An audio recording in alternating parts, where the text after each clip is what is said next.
Ok, Christian Théin, vous parlez de l'État. Les partis loyalistes ont eu l'impression pourtant que l'État avait favorisé Rocco Amitan. On l'a vu, effectivement, on l'a vu pour la venue des émissaires de l'ONU. Tout le monde a voulu sauver la face. La face a été sauvée, les émissaires de l'ONU sont venus, mais l'État a donné son aval.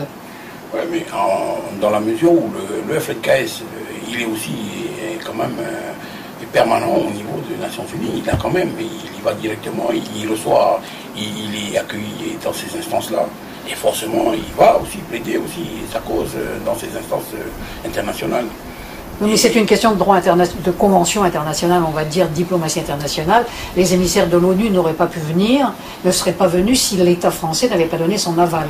Mais pour moi, c'est dans l'intérêt de l'État français aujourd'hui de faire mesurer aux Nations Unies ce que lui considère comme un accord de décolonisation qui n'est pas dans le bon sens. Et pour moi, ça ne me dérange rien. Dans la mesure où on fait quand même les gendarmes au niveau de Centrafrique, où on vient mettre de l'ordre, où on crie au scandale quand il y a 135 000 morts en Syrie. Moi, je souhaite que l'État aussi joue ce rôle-là aussi au niveau de son pays aussi. Vous dites « on », c'est ça, c'est-à-dire que vous acceptez bien la France, quoi.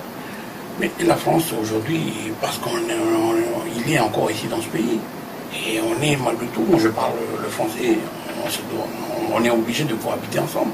Mais pour moi, la France, on doit rebâtir dans le temps des liens indéfectibles avec la France, parce que c'est une grande nation, parce qu'ils ont aussi des capacités aujourd'hui qu'il faut revoir. Après, on peut revoir dans des pays souverains comment on rebâtit les choses durablement.